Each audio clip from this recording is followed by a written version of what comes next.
बिस्मिल्लाहिर्रहमानिर्रहीम। First year students, dear first year students, आपके लिए इसके हमें फ़ायदे क्या है, बायोलॉजी पढ़ के हम कर क्या सकते हैं, कहाँ कहाँ हम जा सकते हैं, कौन कौन से फील्ड्स हैं जो बायोलॉजी के बाद हम अडॉप्ट कर सकते हैं, और इसके अलावा बायोलॉजी की हमारी सर्विसेज क्या हैं, यानी बायोलॉजी ने हमारी क्या खिदमत की है, बायोलॉजी ने हमारे हमारे किस काम की है, किस कहाँ कहाँ पे हम बायोलॉजी को यूज़ करते हैं और कहाँ कहाँ पे बायोलॉजी हमें हमारे काम आती है। तो ये सारी चीज़ें जो हैं हम डिस्कस करेंगे इस चैप्टर में। तो इसका जो पहला जो टॉपिक है वो बायोलॉजी के इंट्रोडक्शन के मुतालिक है कि सबसे पहले हम ये देखेंगे इस टॉपिक में कि बायोलॉजी होती क्या है। ठीक है, तो पहला जो शॉर्ट क्वेश्चन आपका होगा वो होगा what is biology or define biology, यानी कि क्वेश्चन नंबर 1 define biology और दूसरी इसको क्या कहा जा सकता है कि what is biology, define biology और what is biology। this is the first short question, यानी ये पहला आपका शॉर्ट क्वेश्चन है जो आपको एग्जाम में आ सकता है। तो बायोलॉजी की डेफिनेशन से आप ऑलरेडी वाकिफ हैं, जो आपने 9th में भी पढ़ी हुई है। तो बायोलॉजी को डिफाइन करने के मुख्तलिफ तरीके हैं, यानी कि इसको मुख्तलिफ वर्ड्स में हम डिस्क्राइब या डिफाइन कर सकते हैं। जैसे कि आपने ऑलरेडी जो पढ़ी हुई डेफिनेशन है वो क्या है कि biology is a combination of two Greek words, bios plus logos, bios and logos. ये दो ग्रीक वर्ड्स हैं, ग्रीक यूनानी का मतलब यानी यूनान जो जुबान है, जो बहुत ही पुरानी जुबान है ग्रीक वर्ड, तो यहाँ से डिराइव किए हुए हैं ये दोनों वर्ड्स। और बायोस का मतलब होता है लाइफ और लॉगस का मतलब होता है रीजनिंग या फिर थॉट्स या फिर इसको हम स्टडी भी कह सकते हैं। स्टडी यानी रीजनिंग का मतलब होता है कि किसी भी चीज़ की रीजनिंग, लॉजिक तलाश करना कि किसी चीज़ की वजह क्या है, क्यों है, कैसा है, कब है, कहाँ है, बायोलॉजी है क्या। तो ये यानी कहने के दो वर्ड्स को हम जोड़ के ये वर्ड बना है।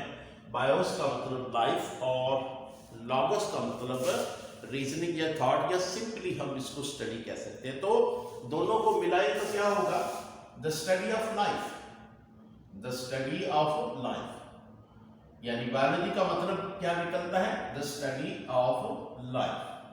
और लाइफ को हम इस तरह से भी बयान कर सकते हैं, क्योंकि लाइफ से मुराद है लिविंग ऑर्गेनिज्म, तो हम इसको the study of living organism भी कह सकते हैं, the study of living organism,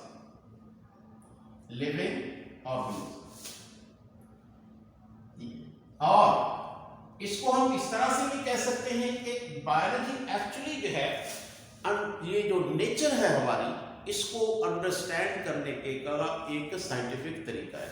यानी scientific way to understand nature,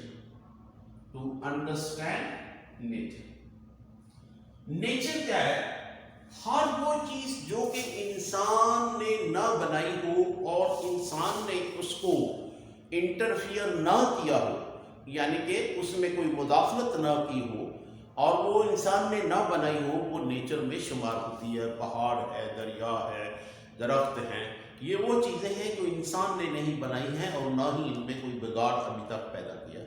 तो प्लांट्स की अगर हम मिसाल लें तो ये नेचर का हिस्सा है, लेकिन वो प्लांट्स जो जिसमें इंसान ने कोई वो इंटरफेरेंस किया, उसके जीन्स में तब्दीली की, उसको हम नेचुरल नहीं कहते, उसको हम जीएमओ कहते हैं, यानी जेनेटिकली मॉडिफाइड। तो नेचुरल चीज़ वो होती है जिसमें इंसान की कोई इंटरफेरेंस ना हो और वो इंसान ने पैदा ना की। तो यानी ये जो जितनी भी नेचर में लिविंग ऑर्गेनिज्म स्पेशली हैं, उनको या लिविंग थिंग्स जो हैं उनको समझने का एक तरीका जो है वो भी बायोलॉजी ही कहलाता है। तो ये डिफरेंट वेज हैं, डिफरेंट यानी डेफिनेशन है। और स्टूडेंट्स एक बात याद रखें, ये मैं हमेशा कहता हूँ कि ये जैसे मैंने पॉइंट आउट किया है कि ये पहला शॉर्ट क्वेश्चन आपको आ सकता है, तो शॉर्ट क्वेश्चन को आप मजाक मत समझे। आप जानते हैं कि बायोलॉजी में यानी आपकी फर्स्ट बायोलॉजी की जो पेपर होता है उसमें आपने 22 जो शॉर्ट क्वेश्चंस अटेम्प्ट करने होते हैं और शॉर्ट क्वेश्चंस के मार्क्स कितने बनते हैं 44। तो 44 मार्क्स आर ह्यूज मार्क्स, यानी ये बहुत सारे मार्क्स हैं 85 में से 44।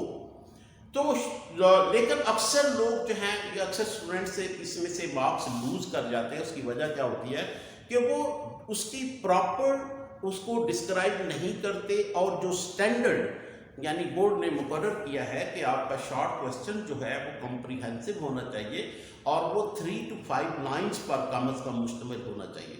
बाज़ औक़ात स्टूडेंट्स ने आधी लाइन भी नहीं लिखी होती शॉर्ट क्वेश्चन में और वो एक्सपेक्ट कर रहे होते हैं कि मुझे 2 नंबर मिले। भाई 2 नंबर यानी तो आपको क्या समझते हैं कि 2 नंबर कोई खैरात में तो नहीं आते, यानी लॉन्ग क्वेश्चन के 4 मार्क्स होते हैं और स्टूडेंट्स उसके 2-2 3-3 पेज भरे होते हैं 4 मार्क्स के लिए, और 2 मार्क्स के लिए वो आधी लाइन लिखते हैं। So it is not justified. आप जब तक शॉर्ट क्वेश्चन को अहमियत नहीं देंगे आप अच्छे मार्क्स नहीं ले सकते। तो तवज्जो रखिएगा, हमेशा याद रखिएगा कि शॉर्ट क्वेश्चन जो है उसको बहुत ही अच्छे तरीके से आपने और कोशिश करना है कि वो 3 से 5 लाइन्स पर मुश्तमिल है। तो ये था यानी कहने के कुछ बायोलॉजी की डेफिनेशन, यानी ये जो फर्स्ट शॉर्ट क्वेश्चन आपको आ सकता है। अब जो उसके बाद हम बात करेंगे, देखिए हमने इसमें जो बायोलॉजी की डेफिनेशन की है इसमें एक वर्ड जो है वो सेंट्रल है जिसके ऊपर सारी डेफिनेशन घूमती हैं, और वो है लाइफ। ठीक है, अब लाइफ क्या चीज़ है, व्हाट इज लाइफ, यानी जिंदगी क्या है, या ये इस अर्थ पर या इस यूनिवर्स में जिंदगी आई क्यों, इसका मकसद क्या है। ये क्वेश्चन जब बायोलॉजिस्ट के सामने आता है तो बायोलॉजिस्ट इसका जवाब दे नहीं पाता, कि यानी जिंदगी को डिफाइन नहीं कर पाता कि यानी जिंदगी क्या है, व्हाट इज लाइफ। इस क्वेश्चन का आंसर वो नहीं दे पाता, बल्कि वो इस क्वेश्चन को रेफर कर देता है, किस तरफ भेज देता है, या तो उसको फिलोसफर्स को भेज देता है, फिलोसफर्स को भेज देता है, या फिर थियोलॉजियंस या थियोलॉजिस्ट जो है थियोलॉजियंस कौन लोग होते हैं, ये वो लोग होते हैं जो कि रिलीजन की स्टडी करते हैं, यानी रिलीजन की स्टडी करते हैं।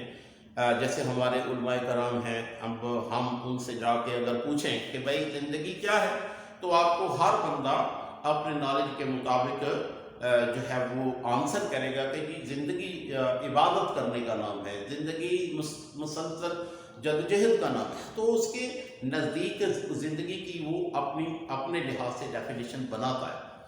पर मसला साइंटिस्ट का या बायोलॉजिस्ट का ये है कि वो लॉजिकल चीज़ देखता है, कि यानी जिसके पीछे लॉजिक, और वो तब तक उस चीज़ को डिफाइन नहीं करता जब तक वो सेटिस्फाई नहीं होता कि ये जो यानी जो मैंने डेफिनेशन की है ये लॉजिकल है, साइंटिफिक है। ठीक है, इसलिए वो लाइफ को डिफाइन नहीं कर पाता। हाँ, वो इसको डिफाइन करने की बजाय वो एक स्टैंडर्ड मुकर्रर कर रहे, एक लिस्ट ऑफ कैरेक्टरिस्टिक्स बनाता है कि ये कैरेक्टरिस्टिक, ये खसूसियात जिस चीज़ के अंदर होंगी वो लिविंग होगी, और जिसके अंदर ये खसूसियात नहीं होंगी वो नॉन लिविंग होगी। यानी जो बायोलॉजिस्ट है उसका जो तरीक़ेकार है लाइफ को डिफाइन करने का, वो ये है कि एक सेट ऑफ कैरेक्टरिस्टिक्स जो है वो पहले वो बनाता है कि यानी लिविंग ऑर्गेनिज्म जो है उनमें कौन कौन सी कैरेक्टरिस्टिक होनी चाहिए या होती हैं, और अगर ये कैरेक्टरिस्टिक्स ना हो तो हम फिर उसको नॉन लिविंग कहेंगे, यानी फिर उसको हम लिविंग नहीं है। अब ये आपका दूसरा शॉर्ट क्वेश्चन है और ये क्वेश्चन आपको इस तरह से आएगा, कैसे कि describe the characteristics of life, describe the characteristics of life, characteristics of life, of life. ये आपका दूसरा शॉर्ट क्वेश्चन है और यानी दूसरा शॉर्ट क्वेश्चन जो आपको आ सकता है वो है describe the characteristics of life. अब इसमें वो तमाम कैरेक्टरिस्टिक्स आएंगी जो कि अगर किसी ऑर्गेनिज्म में होंगी तो वो लिविंग ऑर्गेनिज्म कहलाएगा और अगर नहीं होंगी तो वो नॉन लिविंग कहलाएगा। अब वो कैरेक्टरिस्टिक्स क्या है?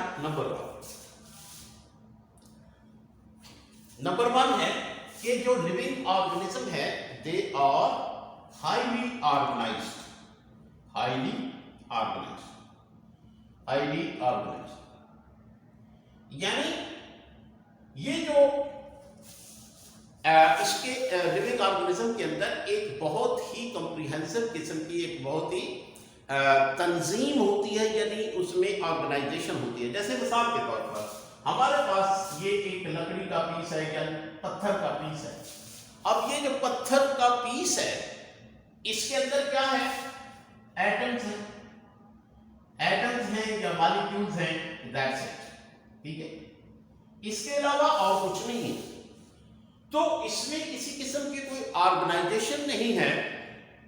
इसके बरअक्स हमारे पास एक छोटा सा लिविंग ऑर्गेनिज्म, ये लिविंग ऑर्गेनिज्म है, समझ लें कि यूनिसेलुलर, यूनिसेलुलर है, यानी अमीबा कह लें या कोई भी organism.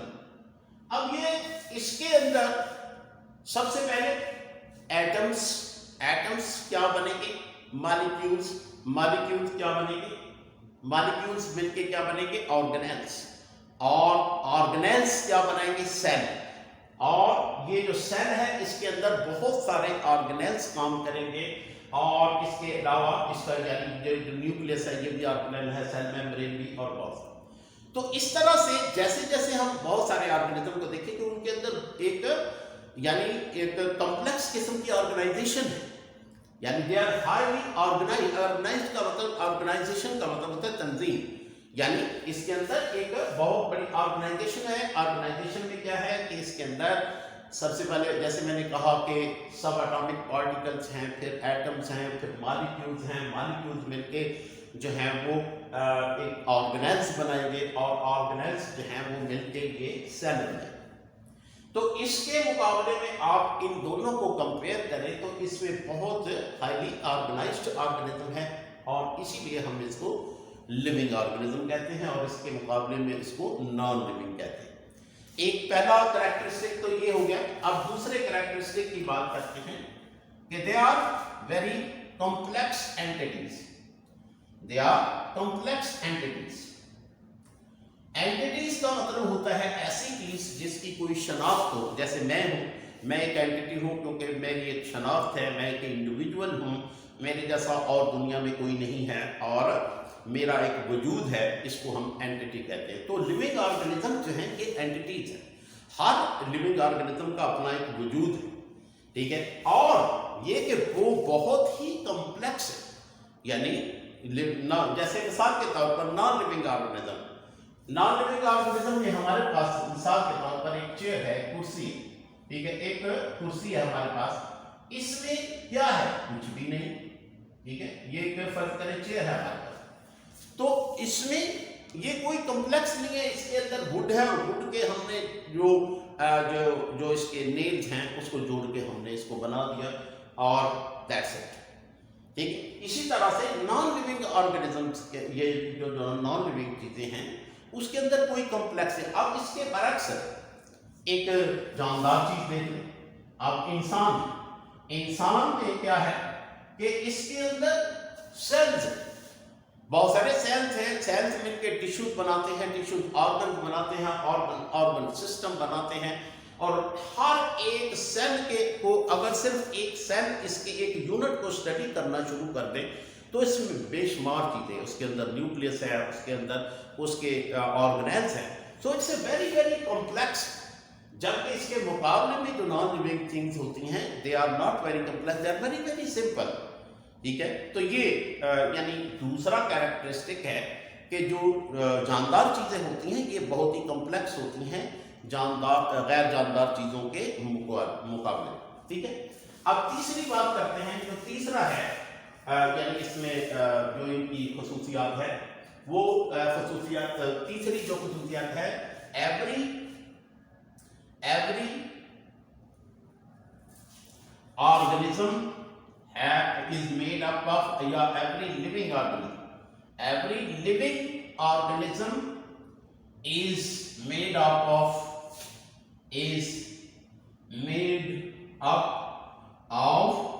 one or more cells। यानी हर एक ऑर्गेनिज्म जो लिविंग ऑर्गेनिज्म होता है वो सेल से बनता है। अगर कोई चीज सेल से नहीं बनी हुई है तो वो नॉन लिविंग कहलाए।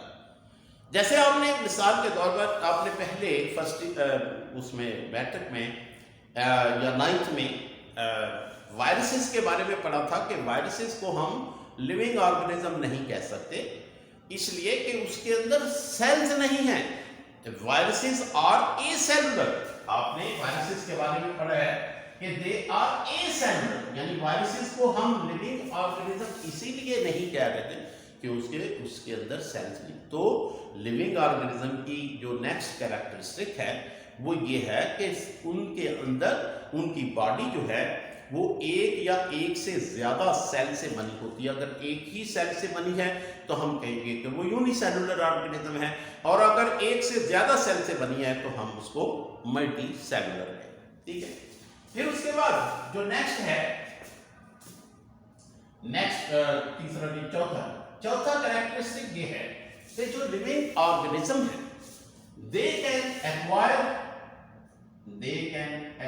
एंड यूज एनर्जी,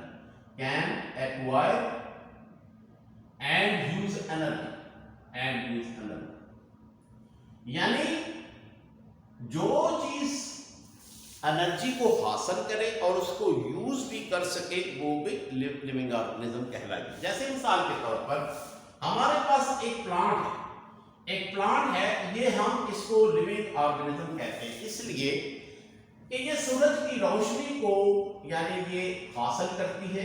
इसके लीफ जो हैं, लीफ के अंदर मौजूद जो क्लोरोफिल है वो सूरज की रोशनी को कैप्चर करके केमिकल एनर्जी में कन्वर्ट करता है, यानी लाइट एनर्जी को केमिकल एनर्जी में कन्वर्ट करता है और उससे एटीपी बनाता है और एटीपी को यूज करता है। ठीक है, यानी ये तो फिर इसीलिए हम इसको लिविंग ऑर्गेनिज्म कहते हैं इस प्लांट को, क्योंकि इसमें लिविंग ऑर्गेनिज्म की ये भी पहचान है कि ये एनर्जी हासिल भी कर सकते हैं और उसको यूज भी कर सकते हैं। फिर उसके बाद आ जाए कि हर एक जो लिविंग ऑर्गेनिज्म होता है उसके अंदर एक जेनेटिक प्रोग्राम होता है। जेनेटिक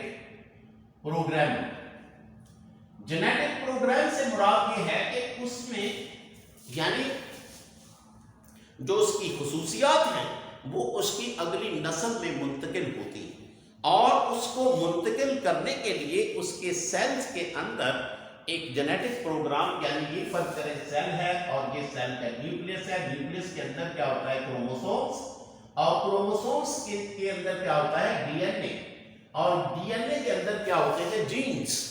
ये जीन्स जो हैं ये एक जेनेटिक प्रोग्राम है, यानी हर इंसान, हर जो जानवर, हर जानदार चीज है उसके सेल्स के अंदर डीएनए के अंदर जीन्स का एक पूरा प्रोग्राम होता है और हर एक जीन एक खसूसियत को दूसरी नस्ल में मुंतकिल करता है। जैसे मेरे बाल अगर काले हैं तो मेरे जो जेनेटिक प्रोग्राम यानी वो जीन जो कि इन बालों को काले किए हुए हैं या इसके जिनकी वजह से बाल काले हैं, वो जब अगली नस्ल में मुंतकिल होंगे तो अगली नस्ल के बाल भी काले होंगे। और ये किस वजह से है? इस जेनेटिक प्रोग्राम की वजह से जो मेरे सेल्स के अंदर मौजूद है। हर एक जो जानदार है उसकी एक ये भी पहचान है कि उसके अंदर एक जेनेटिक प्रोग्राम होता है। तो एक तो ये खसूसियत होगी, ठीक है, जेनेटिक प्रोग्राम पर। आज उसके बाद नेक्स्ट है कि उनके अंदर ये सलाहियत होती है कि they can grow in size, they can grow in size, कि जानदार जो भी चीज होगी वो साइज में बढ़े। यानी जब आप पैदा हुए थे तो तब आपका वजन 5 पाउंड 6 पाउंड था, और अब आप यानी 40 केजी 50 केजी तक पहुंच गए। कैसे? क्योंकि हमारी बॉडी ग्रो करती है। लिविंग ऑर्गेनिज्म कोई भी है वो उसकी बॉडी ग्रो करती है, नॉन लिविंग ग्रो नहीं करती। ये पंखा लगा हुआ है या ये टेबल है या ये व्हाइट बोर्ड है, ये जब से लगा हुआ है इतना ही कि क्योंकि ये नॉन लिविंग। अच्छा, उसके बाद नेक्स्ट जो है वो ये है कि they have the tendency to maintain their internal environment, they have tendency to maintain their internal environment, maintain their internal environment। इसको हम आप ऑलरेडी भी पढ़ चुके हैं मैट्रिक में, इंटरनल एनवायरनमेंट।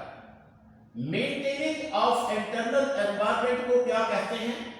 आपने मैट्रिक में भी पढ़ा, होमियोस्टेसिस।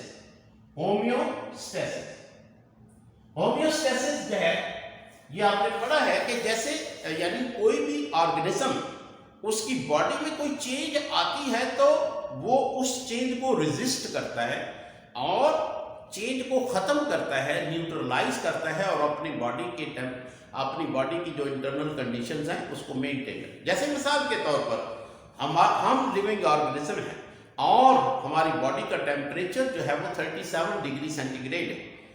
अब बाहर का टेम्परेचर चाहे 50 क्यों ना हो जाए, 45 क्यों ना हो जाए, लेकिन हमारी बॉडी का जो टेम्परेचर है वो 37 ही रहता है।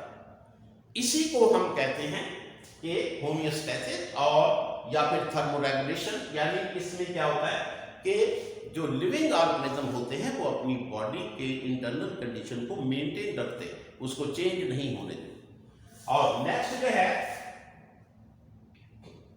ये कि जो लिविंग ऑर्गेनिज्म होते हैं उनमें ये टेंडेंसी होती है कि वो अपने इर्द गिर्द जितनी चेंजेस आती हैं उनको फील करते हैं और उसका रिस्पांस देते हैं। यानी मिसाल के तौर पर एक डॉग है, वो धूप में बैठा हुआ है, धूप तेज होती है तो वो उसको फील करता है और उसको रिस्पांस करता है। क्या करता है कि वो उठ के जो है वो किसी छांव वाली जगह में या ठंडी जगह पे चला जाता है, ये उसका रिस्पांस है। इसी तरह से फर्ज करें हमें कोई गर्म चीज लग जाती है यहाँ पे कोई, तो हम फौरन हाथ पीछे करते हैं। यानी हमारे एनवायरनमेंट में जब भी कोई चेंज आती है तो हम उसको फील करते हैं और उसका रिस्पांस देते हैं। कोई भी लिविंग ऑर्गेनिज्म जो है उसके अंदर ये टेंडेंसी होती है। उसके बाद एक और कि हर एक जो ऑर्गेनिज्म है उसके अंदर मुसलसल उसकी बॉडी के अंदर केमिकल रिएक्शन होते रहते हैं। जैसे हम हैं, हम सोए हैं तो हमारी बॉडी के अंदर केमिकल प्रोसेस चल रहा है, सेलुलर रेस्पिरेशन हो रही है, मुसलसल हो रही है, और यानी दोनों तरह के रिएक्शन जैसे कैटाबॉलिज्म भी है, एनाबॉलिज्म भी है। ये किसी भी जानदार जो चीज़ है जो लिविंग ऑर्गेनिज्म है उसकी बॉडी में मुसलसल केमिकल रिएक्शंस होते हैं और आपको इसको मेटाबॉलिज्म कह सकते हैं। यानी जो आप लिविंग ऑर्गेनिज्म होगा उसकी बॉडी के अंदर मेटाबॉलिज्म लाजमी होगा, यानी कि उसके अंदर केमिकल रिएक्शंस जो हैं वो मुसलसल होते रहते हैं। ठीक है, तो ये था एक सेट ऑफ कैरेक्टरिस्टिक, यानी जो आपको जो दूसरा शॉर्ट क्वेश्चन है कि describe the characteristics of living things, यानी लिविंग थिंग्स जो हैं उनकी खसूसियात बयान करें। तो ये एक साइंटिस्ट यानी बायोलॉजिस्ट जो हैं यानी उन्होंने एक सेट ऑफ कैरेक्टरिस्टिक्स यानी मुकर्रर किया है कि अगर किसी ऑर्गेनिज्म के अंदर ये कैरेक्टरिस्टिक्स होंगे तो वो लिविंग ऑर्गेनिज्म होगा, और अगर उसमें ये नहीं होंगे तो वो नॉन लिविंग होगा। तो ये यानी जो है एक क्राइटेरिया है, कैरेक्टरिस्टिक है लिविंग और। अच्छा जी, तो ये तो हो गया एक बायोलॉजी का तारुफ कहें। अब देखिए बायोलॉजी है, इसको हम कह तो देते हैं कि ये it's a science of living things, लेकिन या इसको स्टडी ऑफ लिविंग थिंग्स या स्टडी ऑफ लाइफ कह देते हैं सॉरी। लेकिन ये जो ऑर्गेनिज्म है इस दुनिया में इतने ज़्यादा हैं कि उनको एक ही हेडिंग के अंदर पढ़ना, यानी बायोलॉजी के अंदर पढ़ना, इट्स ऑलमोस्ट इम्पॉसिबल। तो इस प्रॉब्लम को सॉल्व करने के लिए जो बायोलॉजिस्ट हैं उन्होंने एक यानी बायोलॉजी को पढ़ने का आसान तरीका बनाया ये कि बायोलॉजी को मुख्तलिफ ब्रांचेस में डिवाइड कर दिया और हर एक ब्रांच की अलग से स्टडी की जाए। तो there are many branches of biology, उसमें से कुछ ब्रांचेस का हम जिक्र भी करेंगे। ये जो कुछ ब्रांचेस जिनका मैं अभी जिक्र करने वाला हूं ये शॉर्ट क्वेश्चन में कम ही आती हैं और इनमें से अक्सर एमसीक्यू बनता है। तो एमसीक्यू कैसे बनता है ये भी मैं आपको बता दूं। जैसे मिसाल के तौर पर, यानी ये हमारे पास ब्रांचेस हैं। फर्स्ट पहली ब्रांच है इकोलॉजी, ठीक है। इकोलॉजी क्या है, मैं इसकी बहुत ज्यादा डिटेल में इसलिए नहीं जाऊंगा, जैसे मैंने कहा कि जो इस पैराग्राफ में से या इस टॉपिक में से सिर्फ आपको एमसीक्यू आता है। पिछले सालों में से जो पेपर उठा के देख ले तो उसमें ज्यादातर एमसीक्यू ही आता है। और कैसे आता है वो मैं आपको। इकोलॉजी क्या है, it is the branch of science which deals with the study of relationship of organism with its environment, यानी it deals with the study of relationship of organism with its environment। तो ये एक यानी इसकी definition है। अगर आप कोई शॉर्ट क्वेश्चन आ जाता है तो आप इसकी ये डेफिनेशन लिख सकते हैं और आपको इस तरह से आप एक्सप्लेन कर सकते हैं कि देखिए ये फर्ज करें हमारे पास यानी एक एनवायरनमेंट, एक पॉन्ड है, ठीक है, एक पॉन्ड है यानी कि एक तालाब है और इस तालाब के अंदर एक ऑर्गेनिज्म है और ये ऑर्गेनिज्म जो है ये अपने एनवायरनमेंट के साथ इंटरैक्ट करता है। यानी इसके इर्द गिर्द क्या है, पानी है, इसके ऊपर क्या है, एयर है, इसके इर्द गिर्द क्या है, देयर आर मेनी ट्रीज, इसके तो ये क्या है, इसका एनवायरनमेंट है। तो ये अपने एनवायरनमेंट के साथ इसका क्या रिलेशनशिप है, इस चीज को हम इकोलॉजी कहते हैं। यानी इसका पानी के साथ रिलेशन क्या है, एयर के साथ रिलेशन क्या है, इसके इर्द गिर्द जो प्लांट्स हैं इसके साथ इनका क्या रिलेशन, इस चीज को हम इकोलॉजी कहते हैं, ठीक है। और दूसरी जो चीज है वो है एम्ब्रियोलॉजी या एम्ब्रियोलॉजी, ठीक है। दूसरी ब्रांच जो है वो एम्ब्रियोलॉजी। एम्ब्रियोलॉजी क्या चीज है, देखें जिस वक्त कोई ऑर्गेनिज्म डिवेलप होता है सबसे पहले क्या होता है, फर्टिलाइजेशन, यानी जब भी सेक्सुअल रिप्रोडक्शन होती है तो गैमीट्स आपस में फ्यूज होते हैं। ये फर्क करें मेल गैमीट है, ये फीमेल गैमीट है और इनके फ्यूजन से क्या बनेगा, जाइगोट। यानी ये जाइगोट जो है ये सिंगल सेल, और इस सिंगल सेल ये डिवाइड होगा और ये डिवाइड होता जाएगा तो इससे मजीद सेल बनते जाएंगे और इसकी डेवलपमेंट होती जाएगी और ये जाइगोट जो है एक सेल्स का मजमूआ बन जाएगा और उस सेल से फिर वो ऑर्गेनिज्म डिवेलप होगा, यानी जो डिवेलपमेंट होती है। तो ये जो जाइगोट जो है ये उसके बाद उसकी यानी ये जो जाइगोट है ये एम्ब्रियो में डिवेलप होगा जब बहुत सारे सेल्स हैं।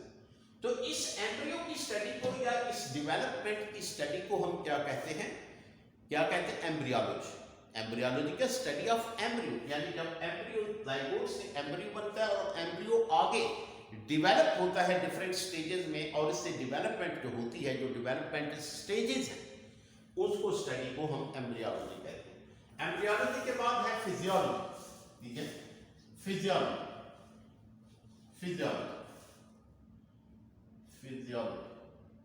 अच्छा, अब एक बात मैं साथ साथ ही क्लियर करता जाता हूं कि ये देखें कि ये हमने कहा पढ़ा है इकोलॉजी क्या है, रिलेशनशिप विद द एनवायरनमेंट। तो इसका जो कीवर्ड है वो क्या है, इसका कीवर्ड क्या बनता है, यानी जब भी इकोलॉजी का वर्ड आए तो आपके जहन में क्या आना चाहिए, एनवायरमेंटल रिलेशंस। कौन से वर्ड आना चाहिए, कीवर्ड कौन सा आना चाहिए, एनवायरमेंटल रिलेशंस, एनवायरमेंटल रिलेशन।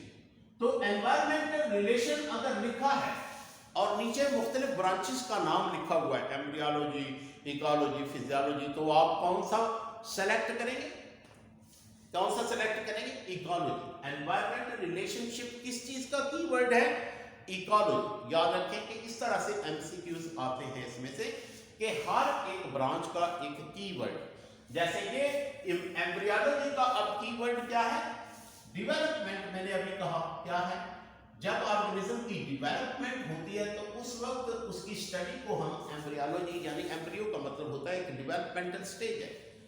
तो इसी तरह से फिजियोलॉजी, फिजियोलॉजी किसको कहते हैं, the study of functions of different organ, कि कौन सा ऑर्गन या ऑर्गेनिज्म जो है वो क्या काम करता है। जैसे लिवर है तो लिवर क्या काम करता है, तो हम कहेंगे what is the physiology of liver. Physiology of liver का मतलब है कि लिवर क्या काम, तो इसको हम क्या कहेंगे, फंक्शन। यानी ये जो फिजियोलॉजी का जो वर्ड, जो कीवर्ड है वो क्या है, फंक्शन।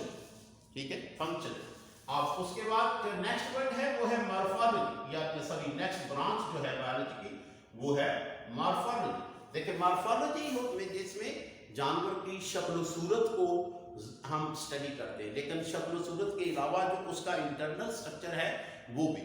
तो इस लिहाज से जो मॉर्फोलॉजी है वो दो तरह की, एक तो जिसमें आउटर स्ट्रक्चर डिस्कस किया, स्टडी किया जाता है, तो जिसमें आउटर स्ट्रक्चर उसको हम कहते हैं external morphology. External morphology, external morphology भी है, इसका मतलब यह है कि जानवर बाहर से कैसा है, उसका रंग कैसा है, उसके पाँव कितने हैं, उसके सींग कितने हैं, कान कितने हैं, ये एक्सटर्नल मॉर्फोलॉजी है, इसको एक्सटर्नल। लेकिन जब हम जानवर को अंदर से स्टडी करें कि उसका स्टमक कैसा है, उसके अंदर मसल कितने हैं, उसके अंदर बोन्स कितनी हैं, उसको हम क्या कहते हैं, इंटरनल मॉर्फोलॉजी या फिर एनाटॉमी, या फिर क्या कहते हैं, एनाटॉमी। एनाटॉमी, ये एनाटॉमी। तो इनका कीवर्ड क्या होगा, एनाटॉमी का क्या होगा, इंटरनल स्ट्रक्चर्स, ये क्या होगा, इंटरनल स्ट्रक्चर, और इसका क्या होगा, यानी फॉर्म एंड स्ट्रक्चर।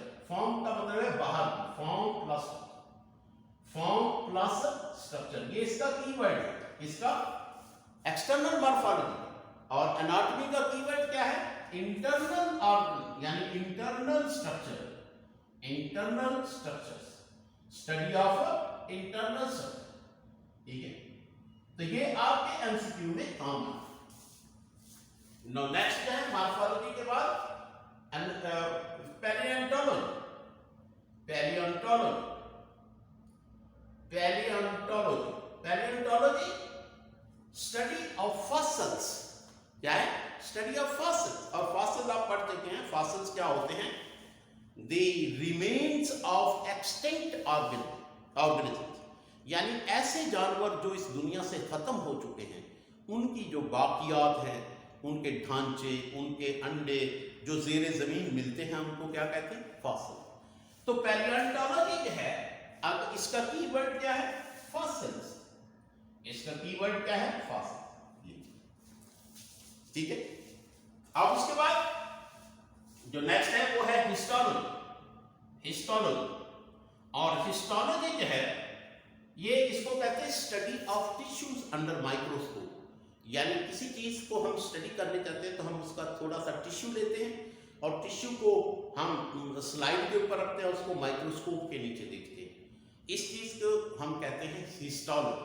तो इसमें जो कीवर्ड है वो क्या है, study of tissues, study of tissues, study of tissues, study of tissues.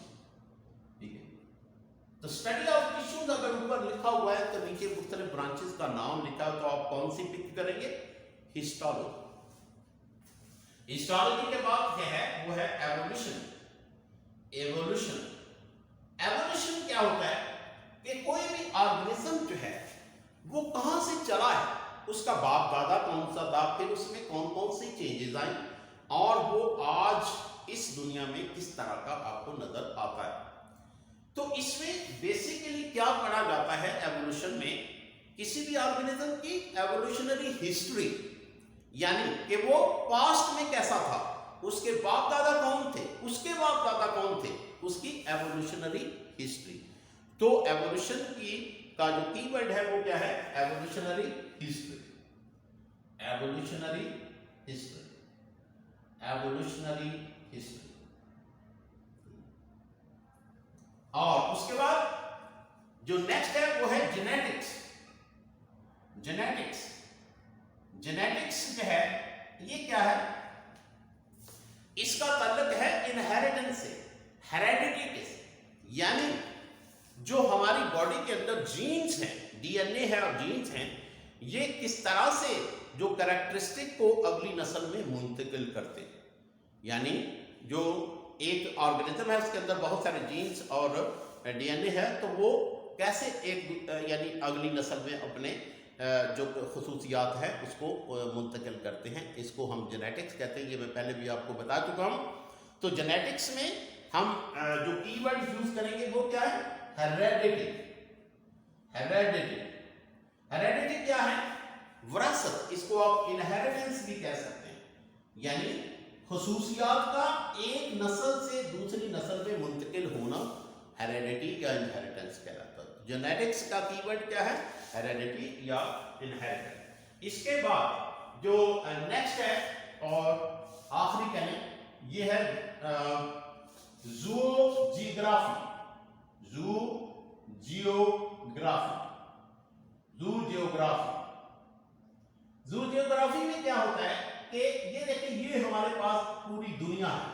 इस दुनिया में कुछ ऑर्गेनिज्म पाए जाते हैं और कुछ नहीं पाए जाते, यानी ये एक हिस्सा है दुनिया का, ये दूसरा हिस्सा है, यानी ये ऑस्ट्रेलिया है, ये अमेरिका है, ये एशिया है, ये अफ्रीका है। तो कुछ ऑर्गेनिज्म अफ्रीका में पाए जाएंगे, यहाँ नहीं पाए जाते।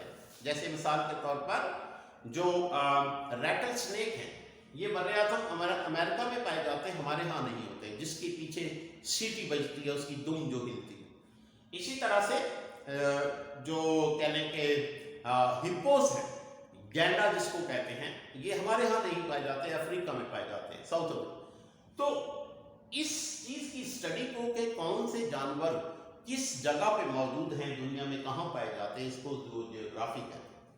तो इसका कीवर्ड क्या होगा, distribution of animals on earth. Distribution of animals on earth. Distribution of animals on earth, ठीक है। तो ये आपका यानी कहने के ये जो दूसरा क्वेश्चन है, जैसे मैंने कहा इसमें से अक्सर एमसीक्यू आता है इस पैराग्राफ में, और इसमें कीवर्ड दिया होता है और पूछा जाता है। जैसे कि कीवर्ड दिया जाता है distribution of animals on earth, नीचे आपको चॉइस दिया हुआ है पैलियोंटोलॉजी, मॉर्फोलॉजी, ज़ूजियोग्राफी। तो आपने जो सही जो इसका ऑप्शन है वो सेलेक्ट करना होता है। तो ये था आज का लेक्चर, यानी जो इंट्रोडक्टरी और कुछ जो चीज़ें हैं जो वो हम अगले लेक्चर में, क्योंकि लेक्चर फिर बहुत लंबा हो जाएगा, तो जो है बाकी चीज़ें जो हैं वो मैं कल डिस्कस करूँगा नेक्स्ट अगले वीडियो में। तो गाइस, आपके लिए बेहतरीन तरीका ये है कि आप लेक्चर को जो क्या कहते हैं कि हैंड्स फ्री लगा के सुना करें, ताकि आपको आवाज़ का मसला ना बने। बहुत सारे लोगों को आवाज़ का मसला बनता है, तो वो आवाज़, और दूसरा आपका फोकस भी रहता है, तो आप जो है हैंड्स फ्री लगा लिया करें। और दूसरी बात यह है कि चैनल को वीडियो को देखने से पहले चैनल को सब्सक्राइब ज़रूर करें, और ताकि और बेल का जो आइकॉन है वो भी दबा दें। उससे क्या फ़ायदा होगा कि आपको तमाम जो वीडियोज़ हैं वो ऑटोमेटिकली मिल जाए, किसी सर्च की ज़रूरत नहीं पड़ेगी, जैसे ही वीडियो अपलोड होगा आपको मिल जाएगा। तो और दूसरी बात यह है कि आपके जो दोस्त अहबाब जितने जो दूसरे कॉलेजेस में हैं या कहीं भी हैं, आप उनको जो है ये वीडियो सेंड करें, शेयर करें ताकि उनको भी फ़ायदा हो। ठीक है, तो thank you very much guys.